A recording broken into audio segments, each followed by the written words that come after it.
Welcome back to part 3 of our interview with Brett Akker of LoveSpace.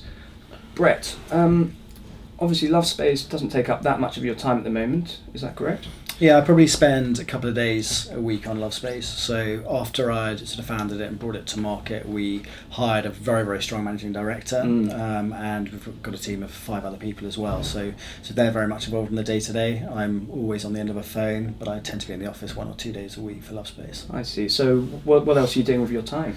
I've invested in about 6 other startup businesses, and I'm involved to some degree or other with all of those. So either as an advisory role, which is a little bit less formal, or non-exec directorships, which tend to be a couple of days a month on each one. So in terms of my time, it's fairly busy. Yeah, I can imagine. Similar schedule to me. Yeah. Maybe we could pick out 1 or 2 of those businesses that you're most excited about, and you can tell us a bit more about them and also about your role and how you're helping them. Sure. I mean, I think a lot of the businesses I've become involved in have one thing in common, in that they're disrupting current markets for one form or another. So similar to Streetcar and similar to LoveSpace as well. So, one of them that I'm working with is a company called Juno, and they're in the freelance sort of creative recruitment field, but rather than how typical recruitment works with freelancers, is you go to an agency,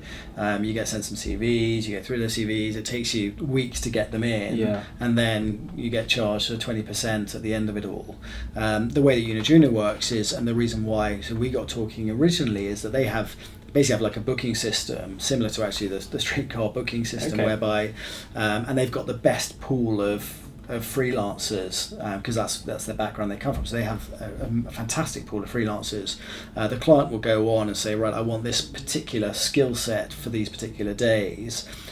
The list of 3 or 4 that match their criteria and are available will come up.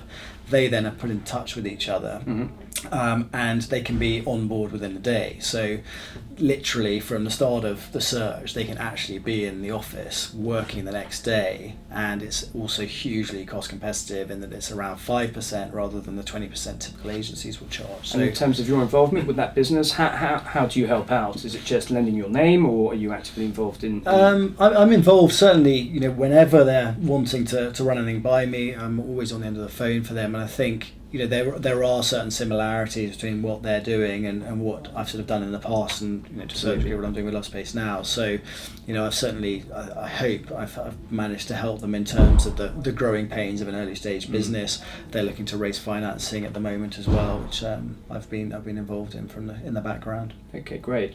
I mean, that's one thing that I also wanted to touch on with you. I mean, in the US, I think the startup scene there is slightly different, and especially on the West Coast.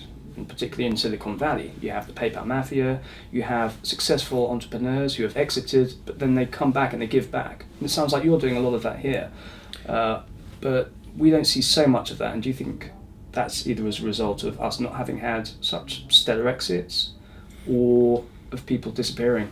I think we'll see more of that, because I think there's certain things in place now which will help people start their own businesses, but at the same time, if they're successful, it'll help at the other end as well. So entrepreneurs relief, for instance, EIS, SEIS, all of these things that's been brought on board relatively recently will help people then invest in other businesses, I think. So if somebody exits and their taxes at 10% rather than 28% on CGT, for instance, that means a big difference to their sort of net worth at the end of it all, and they're probably in a better position to then give back to other businesses, rather than just going abroad or laying on the beach, quite. Or going abroad for tax reasons, tax reasons. So I'm involved with other businesses because obviously I'm seeing them as an investment, but I love the startup. It's also I love the start. I could never go back to sort of corporate life now, I don't think, and